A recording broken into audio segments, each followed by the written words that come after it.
E primeira mentira é que você precisa utilizar o MRP para fazer o planejamento de materiais. E eu vou entrar em cada uma das mentiras, das 3 mentiras que eu falei lá no começo do vídeo.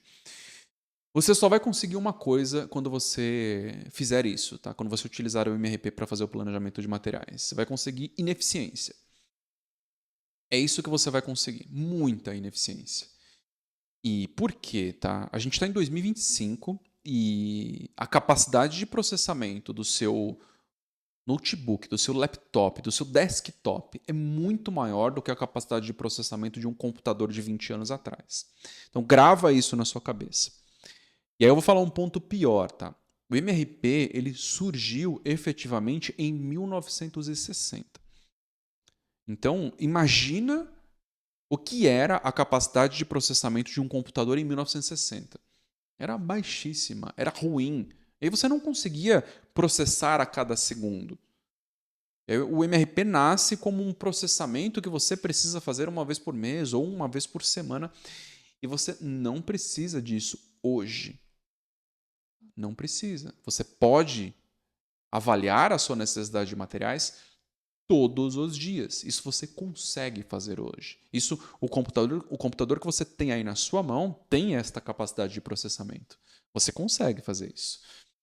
E então não dá para você confiar numa tecnologia que surgiu em 1960 e acreditar que ela resolve os seus problemas de hoje. Não tem como. E se você não acredita no que eu estou falando, tem um livro que chama, o título dele é Precisely Wrong, precisamente errado. E são 422 páginas desse livro explicando por que o MRP não funciona. Então acredita no livro se você não acredita no que eu estou falando. E é difícil explicar as ineficiências desse processo com clareza. Eu vou falar de 2 aqui para você entender com um pouco mais de detalhe, tá? Por que eu insisto tanto nisso? Primeira delas é a falta de sincronia.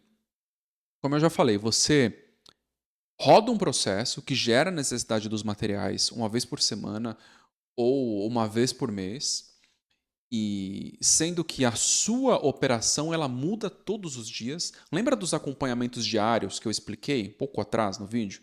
Você tem que avaliar quanto vendeu, quanto produziu, quanto consumiu de material. Isso acontece todos os dias. E se você não faz pequenos ajustes todos os dias de forma sincronizada com todo o restante da operação, você não colhe todas as eficiências possíveis. Você, muito pelo contrário, você carrega ineficiência para a sua operação. E muita ineficiência, muita mesmo. E tem um outro ponto da falta de sincronia que isso acontece em operações que têm um portfólio maior de produto acabado ou de materiais, que é o seguinte: no momento que você está fazendo o planejamento de materiais via MRP, o MRP ele olha material a material. Ele não tem a sensibilidade que você, como ser humano, tem para consolidar os materiais de um fornecedor só, para tomar a decisão de antecipação de um material, porque você já vai ter que comprar o outro desse mesmo fornecedor e, aí, consequentemente, reduzir os custos de recebimento desse material. Ou montar uma inteligência na frequência de recebimento de materiais para você reduzir os custos de análise de qualidade do seu laboratório. Talvez você tenha um laboratório de análise aí no recebimento. E análises que custam muito caro, que é muito mais barato você receber um lote maior de um material que tem um consumo menor e é barato para você manter em estoque do que ficar recebendo lote picado e tendo que fazer análise o tempo todo. Então o MRP ele não entrega essa capacidade de sincronização de todas essas pontas. E isso é uma ineficiência gigantesca. Esse é o primeiro ponto que o MRP não entrega. Segundo, falta de inteligência de análise. Como você faz ali o planejamento individual dos materiais, e eu já dei o exemplo aí de falta de inteligência de análise, mas eu vou entrar com mais detalhes aqui. Pensa o seguinte, você está fazendo o planejamento de materiais via MRP. Ele vai gerar ali as mensagens de exceção e você visualiza isso de uma forma ruim. MRP não é ferramenta de análise, ERP não é ferramenta de análise, você tem que analisar isso em outro lugar. E quando você coloca isso de uma forma visual e analisa o que está acontecendo, você consegue identificar, por exemplo, que Ah, esse material que ele tem um consumo muito alto, eu vou pedir esse material uma vez por semana. Esse outro material que ele tem um consumo muito baixo, eu posso espaçar mais, aumentar ali o meu estoque e eu vou pedir ele uma vez a cada 3 meses. Ah, no estoque como um todo isso não vai ter impacto, porque o material que tem um consumo maior, eu já diminuí a cobertura de estoque dele e eu consigo compensar todos esses materiais aqui que têm um consumo menor. Isso é inteligência de análise. E o seu MRP não gera isso. Não gera. Você perde muito ao usar o MRP.